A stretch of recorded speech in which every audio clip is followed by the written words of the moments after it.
GTV में मुजाहिद वली आपको खुशामदीद करता है। और यकीनन इस वक्त सबसे बड़ा मसला तो इंतखाबात ही का है कि कब वो होंगे 90 दिन में निगरान हुकूमत। लेकिन बड़ी अफसोसनाक अमर है कि इसके बावजूद कि हुकूमत बड़े दावे करती है अपनी कारकर्दगी के हवाले से, लेकिन ताज़ा तरीन एदाद शुमार के मुताबिक सिर्फ इत्तेहादी हुकूमत के 14 माह में 12 लाख नौजवान, जी हाँ 12 लाख यंग नौजवान मुल्क छोड़ने पर मजबूर हो गए। ये वो अलग हैं वो जो बेचारे यूनान जाते हैं और मुख्तलिफ बहरी रास्तों से निकल जाते हैं छोटे छोटे मुल्कों में, और पता नहीं किस तरीके से तबाह बर्बाद होते हुए ईरान तुर्की के रास्ते समंदर की नज़र हो जाते हैं, नामो निशान मिल जाते हैं। लेकिन ये वो लोग हैं जिनमें आप अंदाज़ा लगाएं कि इनमें कोई 4000 डॉक्टर्स हैं, इनमें कोई 11000 अकाउंटेंट हैं और 11000 इंजीनियर्स हैं, 34000 टेक्नीशियंस हैं, 29000 इलेक्ट्रीशियन हैं। मुझे नहीं मालूम कि हमारे मीडिया से ताल्लुक़ रखने वालों के लिए पता नहीं गुंजाइश है नहीं, वरना वो भी बहुत बड़ी तादाद में इस वक्त मुल्क छोड़ चुके होते। और ये भी एक हैरान कुन बात है कि और इसका ताल्लुक़ बराह रास्त हुकूमत की कारकर्दगी से है कि इनकी तादाद में 4 लाख इजाफा हुआ है। यानी कोई अगर 12 लाख चंद हज़ार गए हैं तो गुज़िश्ता साल 8 लाख के गए थे करीब। आपको इल्म है, मैं तो अल्लाह का शुक्र है बाद हवालों से सारी दुनिया ही जा चुका हूँ, लेकिन 6, 7, 8, 10वें दिन अपना शहर, अपने लोग, अपने दोस्त, अपना अहबाब, अपनी ज़मीन, अपने पुरख सब याद आने लगते हैं। कोई खुशी से नहीं जाता। और ख़ास तौर पर जो स्किल्ड लोग हों, जिनके पास अगर एक डॉक्टर होगा या इंजीनियर होगा या अकाउंटेंट होगा या इलेक्ट्रीशियंस होगा, यकीनन एक दरमियाने तबके का होगा, एक हद तक उसका अपना शायद घर भी हो, खुशहाल भी हो। लेकिन कहते ये हैं कि लॉ एंड ऑर्डर के सबब, लाकानूनियत के सबब, इंसाफ ना मिलने के सबब, मेरिट का गला घुटने के सबब, सरकारी इदारों में करप्शन के सबब, सरकारी इदारों में मुलाजमत ना मिलने के सबब ये डॉक्टर्स, ये इंजीनियर, ये अकाउंटेंट अपने फैमिली के मुस्तकबिल के लिए मुल्क छोड़ने पर मजबूर हो गए। मैंने मुमताज़ माहिर समाजी उमूर जिन्हें कह सकते हैं कि मोटिवेट करते हैं लोगों को, बड़ा नाम है उनका कि रहें, वो अच्छे काम करें, वो पॉजिटिव अपनी जहन बनाएं, डॉक्टर जावेद इकबाल साहब को ज़हमत दी है। डॉक्टर साहब शुक्रिया। मैं अक्सर व बेशतर आपको गुफ्तगू करते हुए देखता हूँ, आप बड़े मौसर अंदाज में लोगों को कायल करते हैं, पॉजिटिव रखते हैं। लेकिन ये अलमिया नहीं कि जिस मुल्क के 12 लाख से ज़ायद नौजवान, जिसमें इंजीनियर, डॉक्टर, इलेक्ट्रीशियंस, यानी वो लोग जो साहिब हैसियत मिडिल क्लास कहलाते हैं, मुल्क छोड़ने पर मजबूर हो गए डॉक्टर साहब।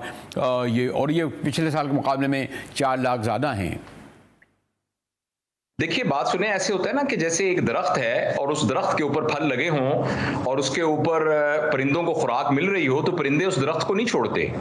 और जब एक दरख्त जो है वो साया भी ना दे रहा हो, उस पर घोंसला भी ना बन सकता हो और उसके ऊपर खुराक भी ना हो, तो परिंदे वहां से उड़ जाते हैं। तो हम अगर ईमानदारी से देखें तो पाकिस्तान में हमने टैलेंटेड लोगों के लिए, पढ़े लिखे लोगों के लिए, और वो लोग जिन्होंने 14-15 साल तालीम हासिल की है, उनके बकदर उनको यहाँ जॉब अपॉर्चुनिटी मिले, इसके रास्ते हमने बहुत हद तक बंद कर दिए हैं। मसलन मैं अपने प्रोफेशन के बारे में कहता हूँ, जब मैं डॉक्टर बना था 1985 में, तो रेटिव था डॉक्टर बनना एक बहुत जबरदस्त बात थी, फाइनेंशियली भी और मुआशरे में इज्जत के हिसाब से भी। और अब आप देखिए कि मैं पब्लिक सर्विस कमीशन का इंटरव्यू लेता हूं, मैं उसका एक वन ऑफ द पार्टिसिपेंट हूं इंटरव्यू लेने वालों में से। तो जैसे 500 सीटें आए तो 17000 एप्लीकेंट होते हैं। 500 अच्छा, ये वो 17000 लोग हैं जिनमें से आधों ने प्राइवेट में करोड़ रुपया लगाकर डॉक्टर बने हुए हैं, और अगर वो सरकारी भी बने हैं तो हुकूमत के खजाने से करोड़ों रुपया उन पर खर्च हो चुका है, और वो डिग्री लेकर तलाश कर रहे हैं 17वें ग्रेड की एक नौकरी की जिसकी 70 से 80 हजार रुपया तनख्वाह होगी। यही हाल जो है इंजीनियर्स का है, यही हाल बाकी शोबों का है। तो इससे बहुत ही लम्हा फिक्रिया है। और मुजाहिद भाई, मैं आपको ये भी अर्ज करूं कि मैं ये मुख्तलिफ यूनिवर्सिटीज में जाता हूं टीचिंग और ट्रेनिंग के लिए, मेडिकल यूनिवर्सिटीज के अलावा दूसरी यूनिवर्सिटीज में। एक सवाल मैं पिछले कुछ अरसे से पूछ रहा हूं कि बेटा आप ये बताइए कि अगर आप आज पास हो जाएं और साथ ही आपको ऑस्ट्रेलिया का, इंग्लैंड का या अमेरिका का कोई वीजा मिल जाए, तो क्या आप जाने पे तैयार हैं? आप यकीन कीजिए कि 100% लोग हाथ खड़ा कर लेते हैं। और एक बात थोड़ी सी मजाहिया लगती है कि बाज यूनिवर्सिटियों में 110% लोग हाथ खड़ा कर देते हैं, क्योंकि वो जो उनके आगे टीचर बैठे होते हैं वो टीचर भी हाथ खड़ा कर देते हैं कि भाई अगर हमें भी वीजा मिले तो हम भी जाने को तैयार हैं। तो आपके सवाल का ये जवाब है कि ये बिल्कुल फैक्ट है, लोग यहां से भागना चाह रहे हैं, जिसके मुतअद्दिद वजूहात हैं। सबसे अहम वजह अनसर्टेनिटी इन आवर एनवायरनमेंट और इकोनॉमिक इंस्टेबिलिटी है। नहीं डॉक्टर साहब, आपने बिल्कुल वजह फरमाया। यानी अगर कोई अपने ख़ानदान की बेहतरी के लिए गैर ममालिक देखने के लिए जाता है, और एक तो इल्म हासिल करो, चीन भी जाओ, वो तो हरज नहीं है, लेकिन मैं देखा कि इस वक्त जो अभी जाना हुआ लंदन, इससे पहले भी मैं जाता हूँ, कि वहाँ भी कोई सूरत हाल पाकिस्तानियों के लिए मजमूई तौर पर अच्छी नहीं। यानी 2 कमरों का घर होता होगा, कोई लॉन वॉन भी नहीं होता, बाहर एनवायरनमेंट भी ऐसा नहीं कि आपको वो लोग बहुत पसंद करें। फिर अच्छे खासे पढ़े लिखों को मैंने ये भी देखा है कि कोई डिश वॉटिंग कर रहे होते हैं, कहीं दुकानों में काम कर रहे होते हैं, जो बड़े साहिब हैसियत लोग। ये ठीक है, अक्सरियत प्रोफेशनल्स की वो है, बल्कि मैं तो ये भी देखा कि वो लोग भी जो बरतानिया में हैं, हम लोगों से बेजार हैं कि कहाँ से आ गए हमारे हक़ पर, और बड़े वहाँ मेडिकल के हवाले से दीगर भी मसाइल हैं। उसके बावजूद गालिबन ये सब सुनते भी होंगे और हम रिश्तेदार रोकते भी होंगे, फिर भी वो जाने पर मजबूर हो गए। और जो मैंने कहा ना, बड़े खौफनाक, दहला देने वाले फैक्ट फिगर हैं हुकूमत के लिए, रियासत के लिए, इस्टेब्लिशमेंट के लिए। डॉक्टर साहब जी, आप सही कह रहे हैं, इसमें कोई शक नहीं है कि जो बरतानिया के अपने नौजवान हैं वो वहां से ऑस्ट्रेलिया और अमेरिका और कनाडा भागने की कोशिश कर रहे हैं। और मजेदार बात है कि जो कनाडा में रहते हैं वो भी ऑस्ट्रेलिया या और मुल्कों में जाने की कोशिश करते हैं, और कभी बरतानिया और अमेरिका के लोग अरबी ममालिक में जाने की कोशिश करते हैं। तो ये तो एक इंसान की फितरत है कि वो कुछ गैर मुतमईन सा होता है। लेकिन देखिए, हमारे यहाँ मसला सिर्फ इकोनॉमिक्स का नहीं है। अगर कोई शख्स वहां जाकर बर्तन भी धोता है तो वो एक ऑन एवरेज एक मिडिल क्लास लाइफ गुजार सकता है, कि इसमें तो कोई शक नहीं है कि अपना देश और अपना मुल्क वो हमेशा किसी भी प्रदेश से बहुत बेहतर होता है। लेकिन हमारे यहाँ प्रॉब्लम सिर्फ इकोनॉमिक नहीं है, हमारे यहाँ लॉ एंड ऑर्डर का बड़ा मसला है। अगर खुदा ना खास्ता हम किसी इदारे में फंस जाएं, मसलन इनकम टैक्स के महकमे में, मसलन पुलिस के साथ, मसलन अदालत में कोई मुकदमा हो जाए, हमारे यहाँ इस बात पर अब एक परसेप्शन और कभी कभी हकीकत में ये समझ में आने लगा है कि यहाँ इंसाफ किसी को नहीं मिलता, यहाँ मेरिटोक्रेसी नहीं है, और यहाँ जो है हकदार को हक नहीं मिलता। यहाँ कानून जो है वो बड़े के लिए डिफरेंट है और छोटे के लिए डिफरेंट है। और ये बातें जब हमसे लोग कहा करते थे तो हम कहते थे कि नहीं, ऐसा नहीं है, हमें रहना चाहिए। लेकिन आहिस्ता आहिस्ता हमारे पास इखलाकी वजह नौजवानों को रोकने की नहीं है। मैं नौजवानों से मुझसे पूछते हैं कि आप हमसे मुल्क से बाहर चले जाएं, मैं कहता हूं कि अगर आपके अंदर एक मिशनरी जज्बा है और आप कहते हैं कि मैं कुर्बानी करने को तैयार हूं और मुल्क की बेहतरी के लिए मैं अपनी सलाहियतों को यहां इस्तेमाल करूं, फिर तो आप यहां जरूर रुकिए। लेकिन अगर आपका जज्बा इससे जरा सा कम है और आप यहां कुड़ते रहेंगे और आप यहां हमेशा शिकायत करते रहेंगे, तो इससे बेहतर है कि फिर आप मुल्क से बाहर चले जाएं। डॉक्टर साहब, इसका सबब चाहिए नहीं हो सकता। एक तो यकीनन इकॉनमी है, टेक्सटाइल हमारी यहाँ बंद हो रही है, बड़े पैमाने पे हमारी यहाँ फैक्ट्रियाँ बंद हो रही हैं, फॉरेन इन्वेस्टमेंट नहीं आ रही कि लोग उसमें जॉब करें। फिर ये भी है कि सरकारी इदारे, ये सरकारी पार्टियाँ, ये हुकूमतें करप्शन के ज़रिए तरक्कियाँ देती हैं, मेरिट पे लोगों को नहीं देखती है, लिसानी बुनियादों पे रखते हैं, मजहबी बुनियादों पे फोकियत देते हैं। तो ये तो एक है। तो गालिबन क्या बड़ा सबब हम ये देखें कि लोगों को सिर्फ बाहर जाने का शौक़ है, पुरकशिश दूर यहाँ से नज़र आती है दुनिया, या मजबूरी है? अगर यहाँ रोज़गार मिले तो लोग नहीं जाएं, या आप समझते हैं कि नहीं, ये जो एक रुझान है 100% जाने का, और क्या असबाब हैं? आप माशाल्लाह इस पर बड़ा तजर्बा रखते हैं डॉक्टर साहब। जी, ये देखिए, ये सारी की सारी जो वजूहात हैं, ये ठीक है, एक इंप्रेशन क्रिएट कर रही है पाकिस्तान के सामने। देखिए ना, अब कोई सी यार्ड स्टिक देख लीजिए, हमारी डॉलर की कीमत को देख लीजिए, हमारी स्टॉक एक्सचेंज को देख लीजिए, हमारा जैसे आपने ये बताया कि मुल्क से बाहर जो लोग जा रहे हैं उनकी तादाद को देख लीजिए। तो ये इन तमाम चीजों से एक अनसर्टनिटी यहां क्रिएट होती है। और अब आप अच्छा देखिए, हमारे मुल्क में सबसे ज्यादा पैसा कौन कमा रहा है? हमारे मुल्क में सबसे ज्यादा पैसा कमा रहा है जो प्रॉपर्टी डीलर है, यानी ऐसा शख्स जो कहीं से पैसे लेकर जमीन के कुछ टुकड़े खरीद ले और कुछ अरसे के बाद उसको बेच दे। अब आप देखिए, ऐसा करने से मुल्क की इकोनॉमी में तो कोई फर्क नहीं पड़ा, ये बेसिकली बबल इकोनॉमी है और जिसकी वजह से कुछ लोग अमीर होना शुरू हो जाते हैं। मगर जिस तरह पूरी दुनिया के अंदर किसी के टैलेंट की बुनियाद पर, उसकी सलाहियतों की बुनियाद पर उसकी कदर की जाती है और उसको मुआवजा मिलता है, पाकिस्तान में ऐसा नहीं होता। और ये जो आपने फरमाया है ना, इस बात में कोई शक नहीं रहा कि वाकई हमारे यहाँ रिश्वत सतानी, पैसे लेके जॉब करना, पैसे देके छुट्टियां लेना, मुझे हेल्थ डिपार्टमेंट का पता है, मैं इतने साल इसमें सर्व करता रहा हूं कि यानी बगैर उसके बहुत कम होता है कि छोटे डॉक्टरों का कोई काम यहाँ हो सके।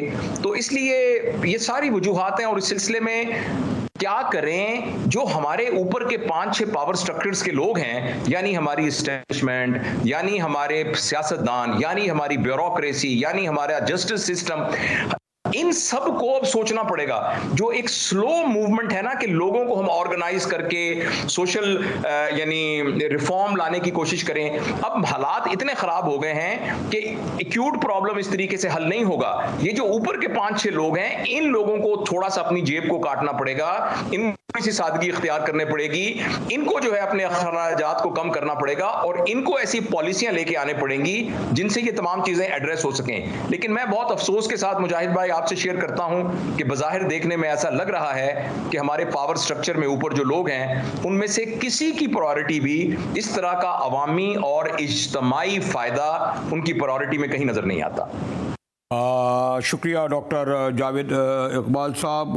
डॉक्टर साहब बड़ी तफसील से हमें बता रहे थे कि वो क्या असबाब हैं जिसकी सबब बड़े ख़तरनाक फैक्ट्स एंड फिगर्स हैं अगर आबादी को सामने रखते हुए कोई अंडर डेवलप कंट्रीज़ के देखा जाए इस बड़े पैमानों पर, और वो भी स्किल्ड।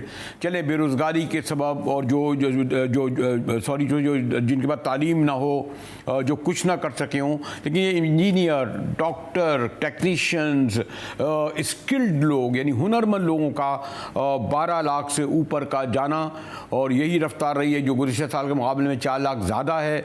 अगर और ज़्यादा बढ़ी तो इससे अंदाज़ा लगाएं और ऑलरेडी कितनी बड़ी तादाद में लोग वहाँ पर मौजूद हैं। और एक बात और भी है कि इसमें देखें ना कि वो फॉरेन रेमिटेंस नहीं आ रहे। अगर वहाँ लोग गए तो पाकिस्तान पैसा भेजा, इस बार कोई $4 अरब कम आया है। इससे लगता है कि मोहब्बत वतन से और अपने प्यारों अजीज़ों से भी कम हुई है कि उनके लिए जो पैसा लीगली भेजा जाता था। एक और अहम मौजू है जिस पर पहले बात करना चाह रहा था, लेकिन मुझे ये इशू ज़्यादा हॉन्ट कर रहा था, और वो है हमारा पड़ोसी मुल्क।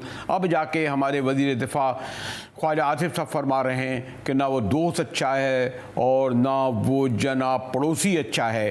तो आखिर किस बुनियाद पर ये बरसों से ये या इनके जो क़यादत थी जमात की वो इन्हें पालती रही, लाखों की तादाद में, और सियासी मकासद के लिए इस्तेमाल करती रही। इस पर गुफ्तगू करेंगे एक ब्रेक के बाद। हमारे साथ रहिएगा।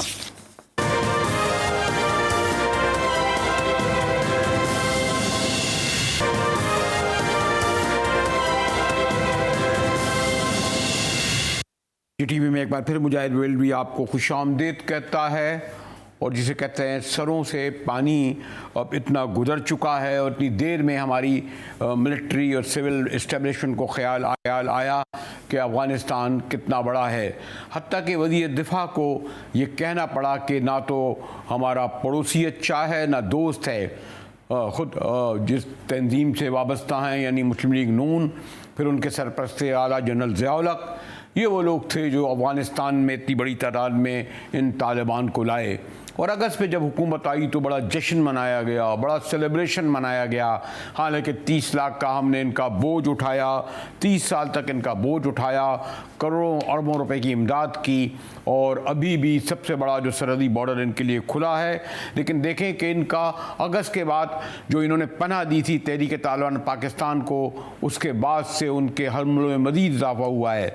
सबसे ज़्यादा साल रवा में अगर हम देखें तो अस्करी हमलों में 59%, 69% इजाफा हुआ, जबकि हलाकतों में 58% और ज़ख्मियों में तकरीबन 28% इजाफा हुआ है। ये तो खैबर पख्तूनख्वा में है। लेकिन एक और जो बड़ा डेवलपमेंट हुआ है कि अब खैबर पख्तूनख्वा के बाद बलूचिस्तान तक में इन्होंने दायरा वसी कर लिया है। बाकायदा एक रिपोर्ट के मुताबिक यूनाइटेड नेशन के नॉन पश्तून एरिया यानी मकरान और जोब तक में, जिसमें आपने देखा कि 13 फौजी जोब में शहीद किए गए, वहाँ तक इनका दायरा वसी हुआ।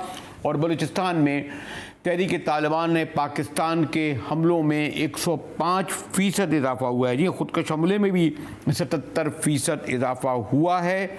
और वाज़ेह तौर पर लगता है कि काबुल में बैठी नाम नहाद तालिबान की अफगान हुकूमत इनकी पुष्टपनाही भी कर रही है, इनको माली अस्करी वसाइल भी दे रही है। माने किस तरह मुमकिन है कि ये हमारा उधर से जो है कोई खाली हाथ तो नहीं आते।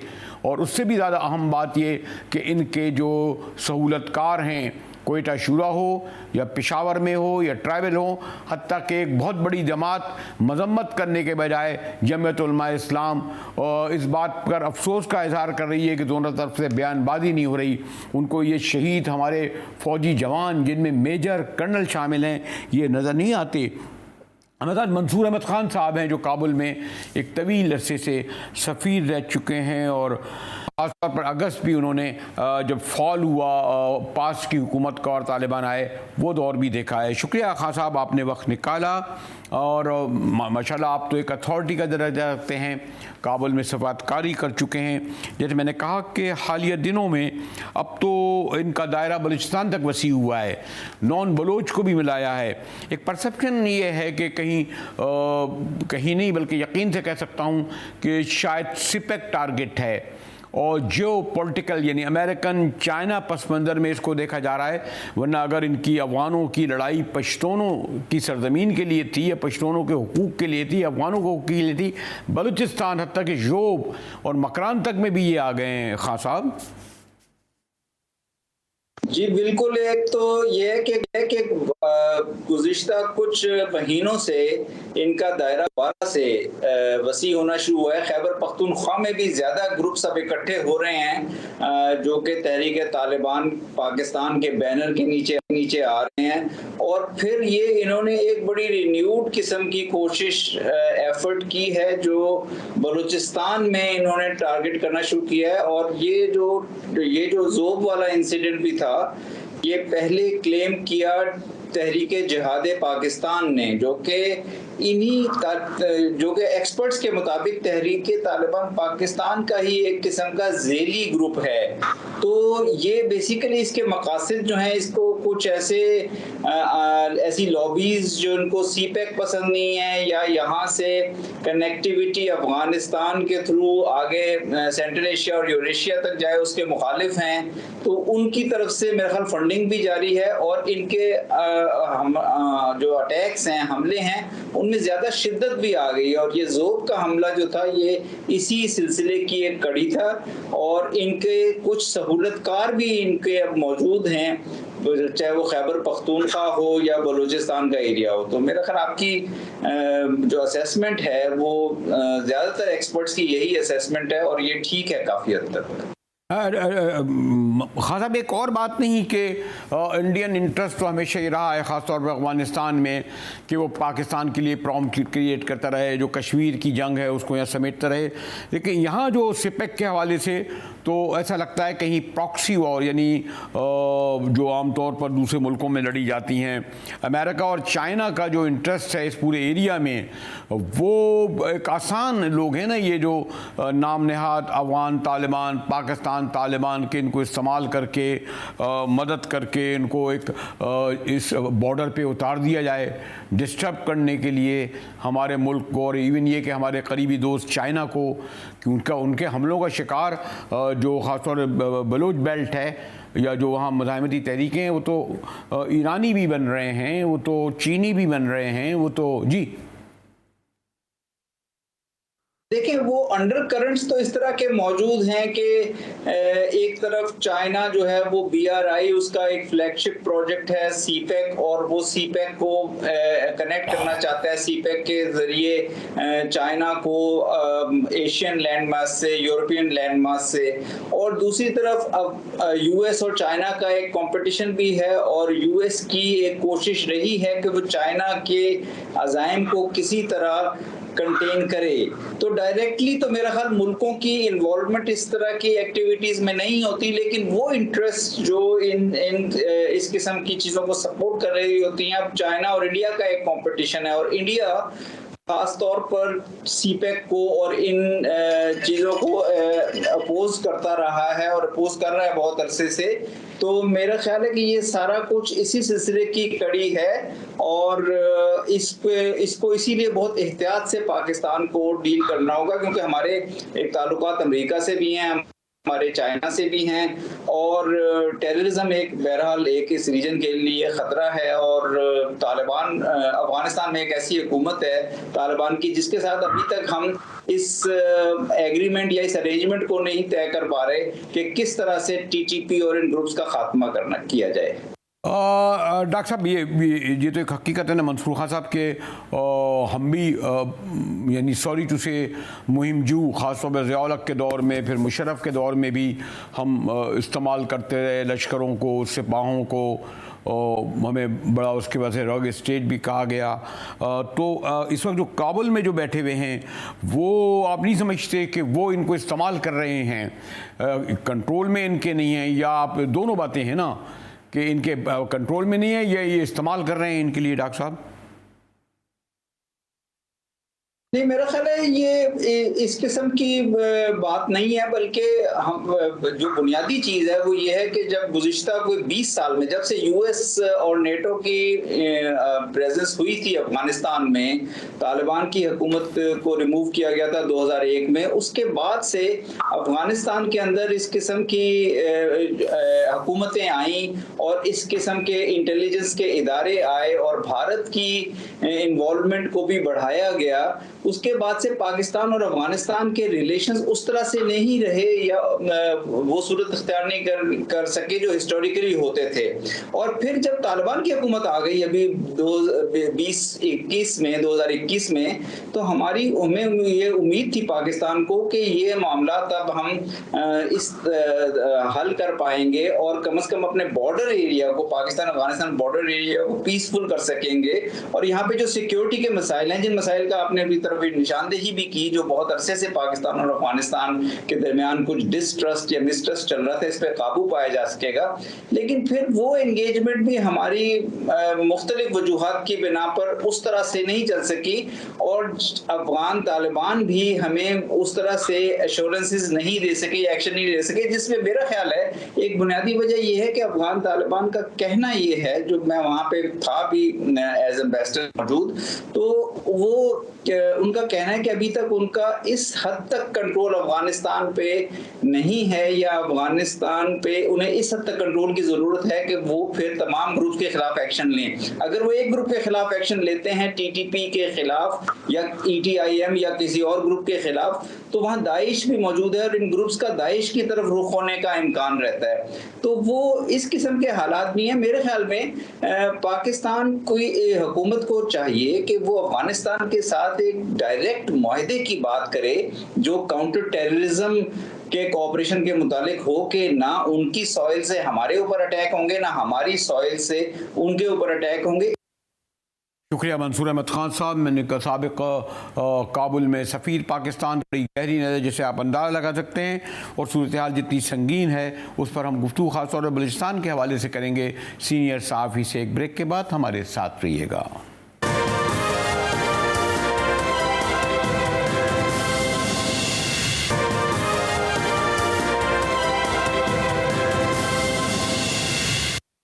GTV में एक बार फिर मुजाहिर वली आपको खुश आमदीद कहता है। और यकीनन इस वक्त जो ख़ास तौर पर हमारे दोनों बॉर्डरों पर पोरस बॉर्डर है, कोई 10,000 किलोमीटर से ज़्यादा पश्तून एरिया के साथ साथ बलूचिस्तान भी उससे मुतासर हुआ है और 105% हमलों में इजाफा हुआ है बलूचिस्तान में हालिया बरसों में। और जबकि खैबर पख्तूनख्वा में भी सूरत मुख्तलिफ नहीं। मुजीब अहमद बड़ी गहरी नज़र रखते हैं कोयटा में बलूचिस्तान के हवाले से, ख़ासतौर पर मज़ाहिर तहरीक के हवाले से। शुक्रिया मुजीब, आपने वक्त निकाला। ये जो सूरत है उसमें आपने गौर किया होगा कि पिछले इसी साल रवा में 7 माह में कोई 105% हमलों में इजाफा हुआ है। योब का सानिया को इसमें हमारे 9 फौजी जवान शहीद हुए। तो ये जो तालिबान जो है वो पेशावर से आके यहाँ मुंतकिल हो रहे हैं। ग्वादर में उन्होंने एडमिनिस्ट्रेटिव एरिया बनाया है, योब में अपना यूनिट बनाया है। इसके क्या अवामिल हैं? KP तक तो समझ में आती है बात। मुजीब, मुझे सब इसमें कुछ चीज़ों को देखने की ज़रूरत है कि ये क्यों हो रहा है, कैसे हो रहा है। पहले तो तालिबान की तरफ से ये कहा जा रहा था कि TTP नाम की कोई वजूद ही नहीं है अफ़गानिस्तान में। लेकिन आप देखें कि 2 साल पहले जब अफ़गानिस्तान में अमरीकी फोर्सेस के ख़िलाफ़ तालिबान लड़ रहे थे तो TTP ने मुल्ला हैबतुल्लाह की बैत की और उसमें वो शामिल हो गए। बाद में वो एक साथ मिल के लड़ते भी रहे, फिर हुकूमत का हिस्सा रहे, फिर अलहदा हो गए। तो इस वक्त जो पोजीशन बलूचिस्तान की टारगेट किया जा रहा है उसकी एक ही वजह आपको समझ आती है कि इस वक्त बलूचिस्तान में अमरीकी मुखालिफ अमरीकी इंटरेस्ट को असल में नुकसान पहुंच रहा है। वो इस वजह से कि चाइना की जो CPEC है वो तेज़ी से फ्लरिश हो रही है, उस पर हुकूमत काम कर रही है। गुज़िश्ता जो दौर था उसमें इन प्रोजेक्ट्स पे काम रुका हुआ था, इसलिए अटैक्स TTP के यहाँ पे थे नहीं। अब वो चूंकि वो तेज़ी से उस पर काम चल रहा है तो किसी तरह उसको टारगेट करना मकसूद है। अब यहाँ पे अगर आप देखें तो TTP हो गई या IS हो गई, इनका ज़्यादा फोकस बलूचिस्तान के जो शुमाली इलाके थे या जनूबी की तरफ नहीं था, शुमाल की तरफ ज़्यादा था। ख़ासतौर पे कोयटा, पशीन, चमन और फिर जोब के इलाकों की तरफ था। लेकिन अब इनका वजूद जो मकरान तक फैलता। मुझीब, जो बलूचिस्तान में जो मुजाहिमती तहरीक हैं BRA या BLA, इनका तो एक अब हमें पता है कि वो एक अलहदगी पसंद हैं। तो TTP और इन्होंने अब ऐसा लगता है कि बलूच मुजाहिमती तहरीकों ने TTP के साथ, हमने सुना था, बैत भी उनके हाथों की है। एक तरफ ये जो सेकुलर और बलूच लिबरेशन मूवमेंट, दूसरी तरफ मजहबी इंतहा पसंद, तो इनका कैसे मिलाप हो रहा है मुजीब? जी बिल्कुल, ये आप देखें कि पहले हमने भी नहीं देखा था। हमने इतने अरसे देखी है इस जो अलहदगी पसंदी की तहरीक थे, इसमें कभी खुदकुश हमले, फिदाई हमलों का नामो निशान ही नहीं रहा। लेकिन जब से BLA, BRA और BLF की क़यादत अफ़गानिस्तान में बैठी तो वो अफ़गानिस्तान में तालिबान के ज़ेर असर इलाकों में रही। वो कंधार में थे, वो हेरात में थे, तो इन इलाकों में उनका असर रसूख था। उसके बाद जो है इन्होंने ये तरबियत शुरू की कि खुदकुश हमले किए जाएंगे। बलोच तारीख में नहीं मिलता हमें कि कभी खुदकुश हमले, फिदाई हमले किए गए हों, लेकिन ये सिलसिला शुरू किया असलम अच्छू ने अपने बेटे के जरिए और ये फिर सिलसिला चल रहा है। अब कहा जाता है कि जी मजहबी टच उनमें नहीं है। बिल्कुल ये हकीकत है कि मजहबी टच नहीं है, लेकिन मजहब से ज़्यादा कौम परस्ती को वो तरजीह देते हैं। और उनके जो फिदाई हमले करने वाली ख़वातीन हैं, मर्द हैं, उनके अगर आप इंटरव्यूज़ देखें तो वो आज़ादी के नाम पर इस कदर आगे जा चुके हैं कि जो काम तालिबान मजहबी जनूनियत में कराते हैं वही काम उनसे कौम परस्ती की उस पर कराया जा रहा है। और ये कहा जा रहा है कि आज़ादी मिलेगी, हालांकि उनको खुद भी ये इल्म है अच्छी तरह कि आज़ादी लेना पाकिस्तान से तकरीबन कि आज़ादी तो नहीं, सॉरी टू से इतनी कि कोई बनाना स्टेट नहीं है। अब जाके हमारे वज़ीर दिफा को भी कहना पड़ा ना कि ना तो हमारा अच्छा दोस्त है ना हमसाया। ये रियलाइजेशन जो है वो प्रैक्टिकली भी सूरत में भी सामने आएगा क्या? जी बिल्कुल कर सकता था। और काफ़ी हद तक जो लोगों के खदशात थे वो ये भी थे कि काफ़ी हद तक ईरान से भी मुदाखलत हो रही है, और ये गुज़िश्ता 3-4 साल में हमने महसूस किया। मुजीब साहब, मेरे पास वक्त सॉरी टू से आप न पड़ा, वक्त कम है। इसके साथ ही GTV से मुजाहिद बेलवी को इजाज़त दीजिए।